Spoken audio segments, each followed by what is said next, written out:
It gives me great pleasure and delight to introduce the remarkable and magnificent Peter Griffiths, who's come all the way from Ireland, which is an old primitive country most of you have never heard of, and he's arranged 4 events involving Scientology, including the infamous flag down last year. So, Mr. Peter Griffiths.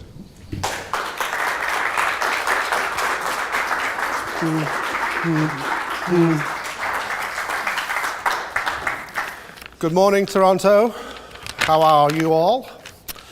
I was due to speak earlier this week on the subject of the situation in the UK and Ireland, and I'll probably touch on that. I really just want a short time just to sort of orient myself with what's going on, because what's happened here this week, I think, is one of the most amazing experiences that I've ever had, and I can't say that enough, you know. I've also heard the same thing from a lot of other people. Not only is it therapeutic to come to a thing like this, it's also incredible the amount of knowledge you get. If you've got missing holes in your own knowledge base, they get filled. Jerry's there with his incredible knowledge base to fill in the missing gaps. It's an amazing experience all in all, and I love it. And everyone here is an SP, yeah?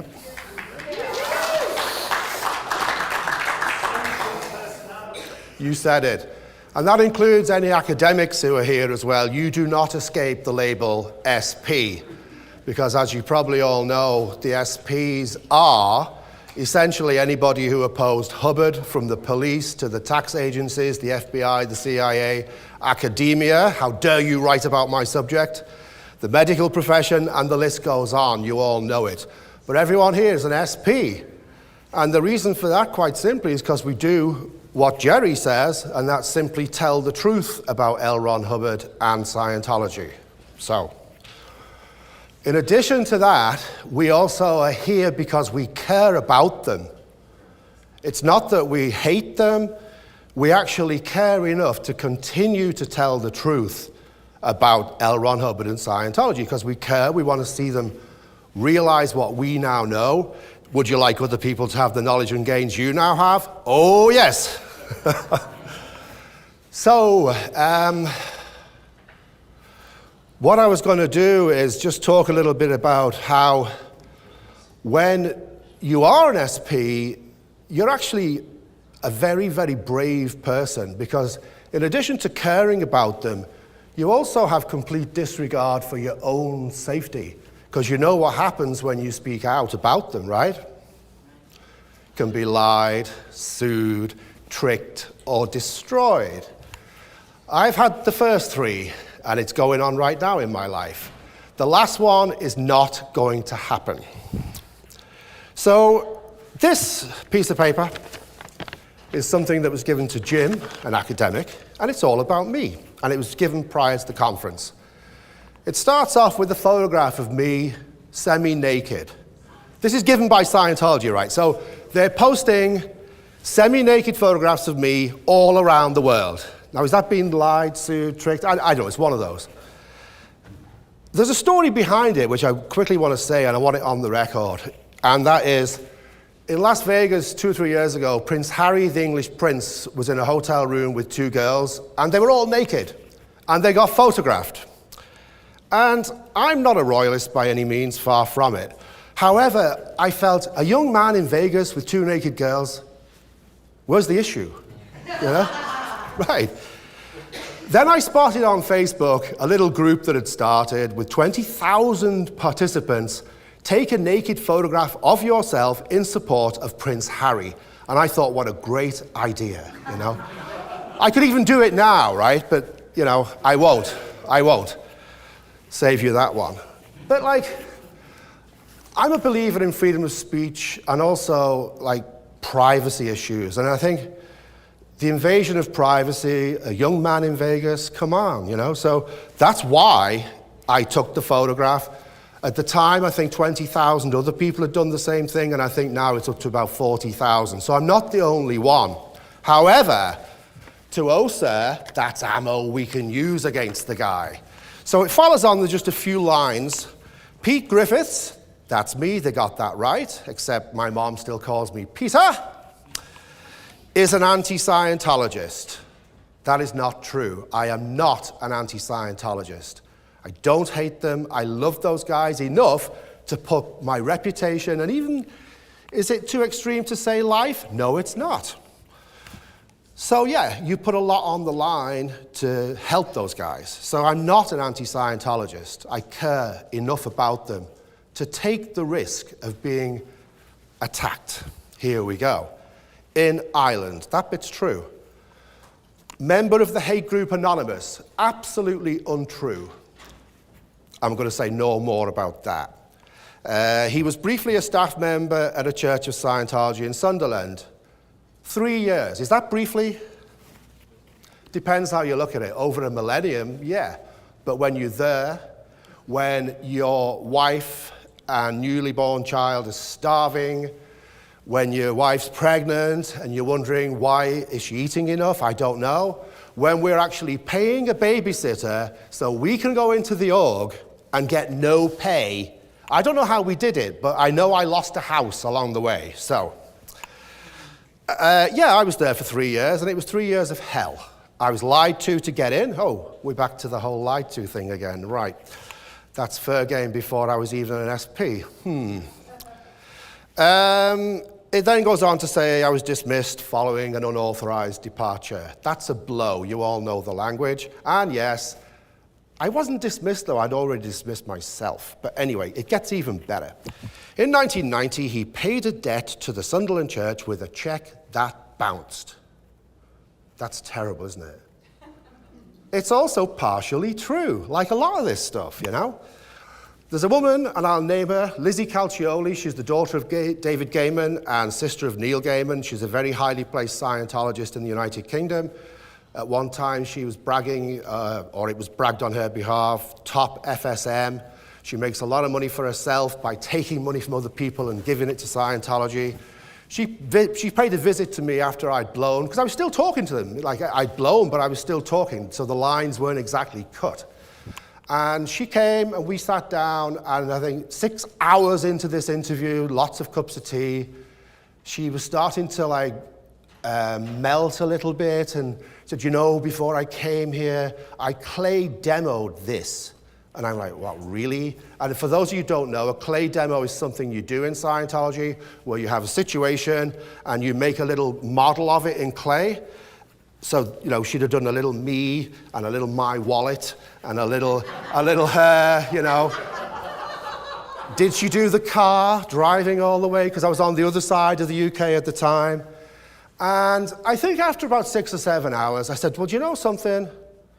I'm going to be receiving some funds in about 2 or 3 weeks, but I don't have them now. I will give you a check, but please do not cash the check until I give you the say-so. And guess what? The check was cashed the next day. So there's the story of the check that bounced. And again, is that being lied to? Tricked.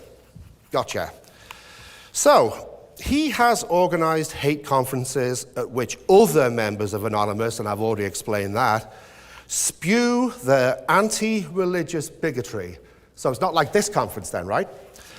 And also totally untrue. It's understood that he's presently under investigation by the authorities in Ireland for welfare fraud. Need I say that's absolutely not true.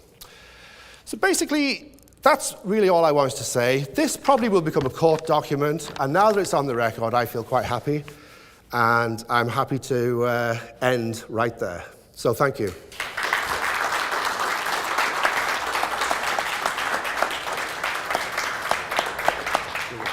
Thank you, John. I'd like to point out that Peter is also being sued. Oh, yeah. So lied, tricked, sued, and hopefully he will never be destroyed.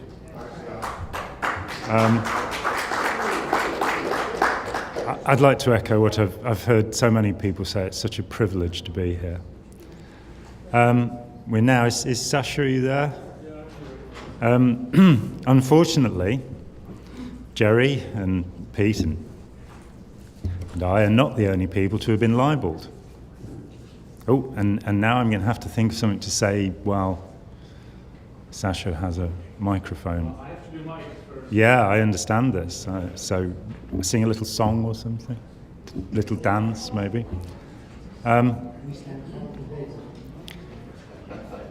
One of the things that I have noticed here is that many ex-members continue to use the language of Scientology, and it bothers me. We've heard about LRH. We've repeatedly heard about LRH. I was very pleased to hear that Jesse calls him Elron, which is somewhat. You may notice I call him Hubbard, but and somebody was calling him the Commodore, which for me is a kind of soul funk band or something. It's very interesting that part of the way, because behavior is linked to language, that one of the things that Hubbard did was, if you read George Orwell's 1984, which is a brilliant but incredibly tedious book, I've read it twice, but there's an appendix in the end about language, newspeak, and how if you can take the words out of the language, you can't have a thought crime, It's very interesting. He talked about the having, the propaganda ministry would be the Ministry of Truth, mini-truth. And very shortly after the book came out, in Britain, the Department of War became the Department of Defence. So somebody was listening. Professor Dvorkin is going to talk about the hideous, invidious and insidious libels that were promulgated last week to Professor James Beverley by the Church of Scientology. Oops.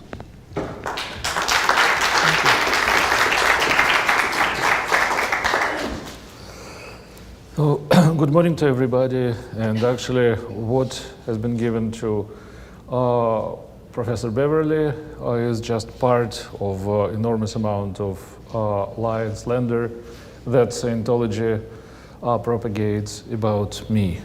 And there has been quite a campaign in Russia. All those 23 years, actually, they've been after me, collecting information, hiring Kendrick Moxon to go around United States, meeting everybody who knew me and asking all kinds of questions, then hiring Russian private guns to go around Russia and asking questions about me, etc., etc. I'll say a few words after I talk about this paper. Well, it starts out that I'm a propagandist against non-Russian Orthodox faith, which is, a blatant lie, because I do work with cults and I try to spread true information about cults. But I have many friends of different faiths with which and I've never propagated anything against other faiths. I have friends who are Roman Catholics, Protestants, Muslims, Jews, etc. They say that I vilify minority religions, associations including Jehovah's Witnesses, Scientologists, devotees of Hare Krishna, Falun Gong members, Unificationists, Mormons, Baptists, Pentecostalists, and parishioners from many other Christian churches that have grown during the post-communist era. Again, Baptists have nothing to do with it, as well as other non-Christian Christian churches. What goes for Neo-Pentecostals,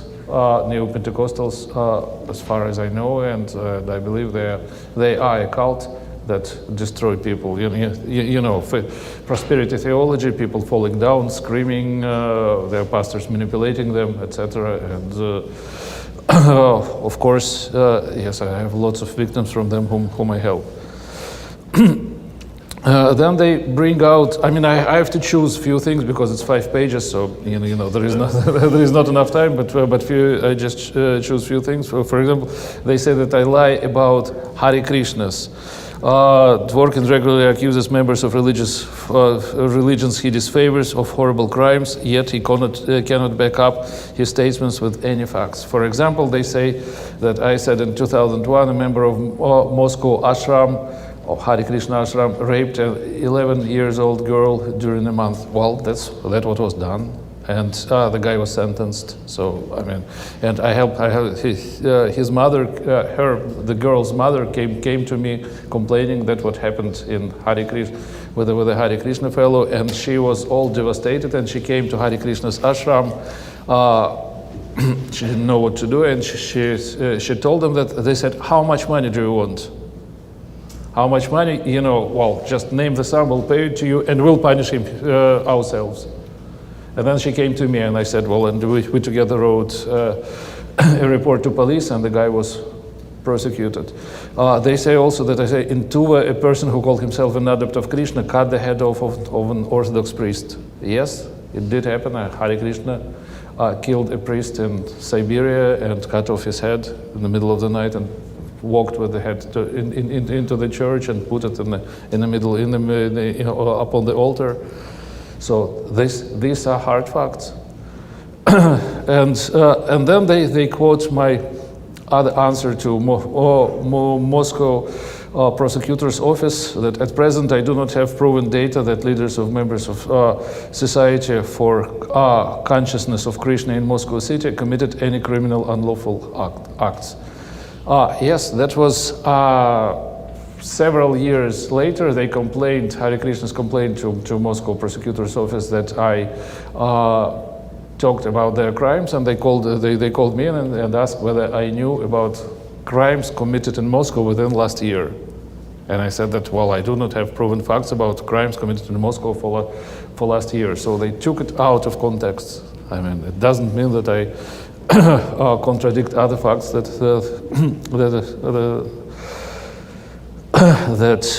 I've been talking about.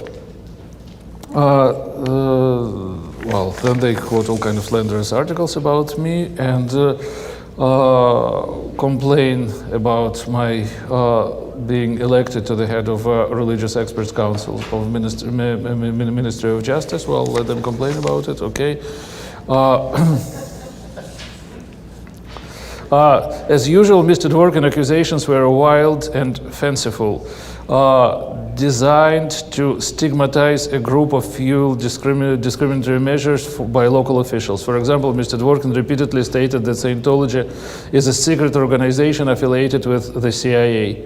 Predictably, the statements were prominently featured in the media and led to discriminatory measures against local Scientologists by local officials.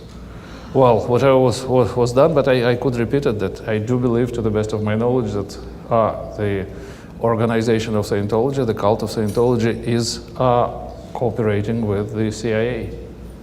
And I think not only me, but many other people say it. And then they bring out another very ugly story, that Dvorkin attacks Islam.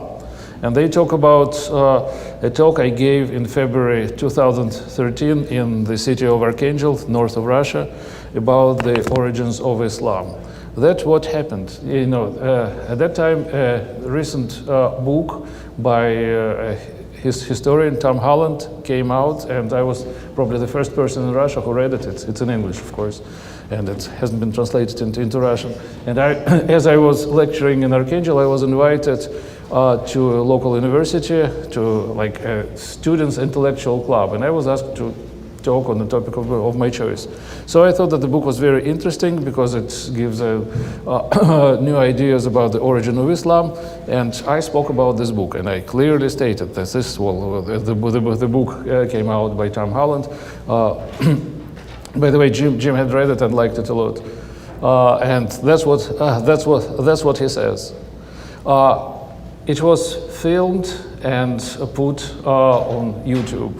Scientologists who follow every step of mine, they did notice this lecture. They took some quotes out of context, never mentioned that actually that's not my ideas, but historian Tom Holland, and wrote to various Islamic and radical Islamic sites that Dvorkin has been slandering Islam. And of course, while a lot of radical Islamists started to write that Dvorkin should be punished, and there were Scientologists who would also put their comments. And I remember one comment from a Scientologist later. Then I looked her up, and she was a Scientologist. Whereas she said something like that, that of course I am against if somebody would take a gun and get acquitted with this fellow. But I would never judge a real man who would do it. I would never be, and that has been going on and on, and still until now they send everywhere. I said, I spoke with muftis and I explained the situation. There was no problem, but since 2013 they send everywhere their their letters and affirming that I've been insulting Islam, insulting Prophet Muhammad, etc., etc. So, conclusion is that Alexander Dvorkin is an enemy of freedom of religion and freedom of speech. Well, quite the opposite. I propagate the freedom of religion and freedom of speech. His presence in the expert council offends international human rights treaties and instruments with which most of the governments of the civilized world have agreed to abide. Recognize him for what he is, an anti-religious propagandist and hater. Well, that's a totally libelous conclusion. And a few more words what I want to say about Scientology slander campaign against me. John said that they have not, they stopped doing it here for the last couple of years. Well, they haven't in Russia. If you remember my yesterday talk, I mentioned that when I was hippie, I was forcibly treated in psychiatric hospital by Soviet authorities, which, what they have done to anybody who would dissent. A lot of people were forcibly treated in Soviet psychiatric hospitals. A couple of years ago, Scientologist managed to get my documents from a psychiatric hospital, from, 40 years ago. From what I've learned, somebody came with a false ID of investigator's office, state investigator's office, and said that they needed these documents for whatever investigation they were doing. And they got the documents, they scanned it, and I think they doctored it also with Photoshop, and then they put it up on internet, saying that, and there were everywhere big headlines that the chief anti-cultist of Russia is mentally insane, which was proven by the documents. There are about 5 anti-Dvorkin sites dedicated to my humble person exclusively. They're all registered not in Russia but abroad. I think some in Canada, some in US. So it would be very difficult to close them even if I would complain to Russian authorities about it. And they print all those things, they publish all those things about me. Also, Scientologists broke into my mailbox, my electronic mailbox, got all the instruments, all the addresses, and then they started to send out all this information to all my contacts. They send this information to all dioceses of the Russian Orthodox Church, then to all parishes of the Russian Orthodox Church. They've paid enormous amount of money because at least 40 newspapers and magazines published news that Dvorkin is crazy and insane. Then they published another document by a leading psychiatric institution which supposedly examined my medical papers and said that I'm absolutely incapable of any kind of intellectual activity, that I'm incapable of teaching. I've written 15 books and hundreds of articles and everything. Then lots of internet sites have been publishing this information. I called the direction of the psychiatric institution. He said that his institution had never done. He said they wouldn't evaluate anybody just according to documents which are 40 years old. To evaluate somebody, they need to see him in person, and so it's another fraud. But that's what is going on. Of course, there were a lot of phone calls from different journalists asking me to somehow to comment on this. Of course, and then of course these supposed journalists who called me, they were all well contracted by Scientology and perhaps some other cults. And well, I chose just to not to discuss it at all, because whatever I would say, it would give like a new wave of slander. So the best way is just to decline the commentaries and to go on with my work. So well, just so you would know that whatever Scientology had been doing here, I mean, they're doing it in Russia, and they're going kind of very strong with that. Yes, a question? Yeah, can I ask a question? Sure. We had to quick. Sorry. Thank you. This one on. Yep. Hi, Professor. Thank you. Obviously, I don't want to associate myself in any way with the scurrilous and absurd accusations of Scientology that you've just been responding to, but I have to tell you, one thing that gave me a little bit of pause during your talk the other day was when you made allegations against the Prime Minister of Ukraine that didn't appear to have a lot of support behind it, and as Len pointed out, Tony has said that he doesn't feel there's any support behind that at all. The reason that concerned me is that it did sort of sound like the kind of propaganda we would get from the Putin regime, which of course is fighting a war with Ukraine right now. And so I would just like to ask you if you could assure us that, and again, the reason I raise this is because to me, in my mind, it calls into question some of the things you've said about the State Department and the CIA. So I would just like to give you an opportunity to clarify that you are completely independent of the Putin regime and have no interest in currying favor with it. Yeah, well, I had NGO, and my university is not state university. I wouldn't take your opinion about Putin regime, because I wouldn't agree. You know, I don't know exactly what Putin regime is, because I've lived in the Soviet Union under the Soviet regime, and today's Russia is very, very different. Concerning Arseniy Yatsenyuk, as I've pointed yesterday, these allegations about him being connected to Scientology have appeared about 10 years ago, and they originate in Ukraine, not in Russia. In fact, it was my Ukrainian colleagues who first pointed it out to me. Of course, well, it was published in Ukrainian papers about his connections to Scientology. Again, they precede the ongoing conflict. Well, I do have no proof that he was a member of Scientology. I just quote that such publications existed at least 10 years ago.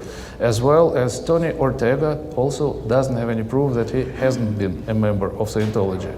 So I think the best way the thing could be solved is by Arseniy Yatsenyuk himself. And all he has to do is to state clearly that he considers Scientology to be evil and that he had nothing to do with it. Yet no comment came from Arseniy Yatsenyuk. All he has to do is just to say it. I mean, if he's not afraid of Scientology, say that it is evil, that it is bad, and that's that. Nobody will speak about it again. And we have to wait for a comment from him. But Tony Ortega said that he spoke to his family, and family denied it. But of course they would deny it, because to be connected to Scientology is, you know, it's not good for a politician. You know, it's a liability. Okay. Thank you very much.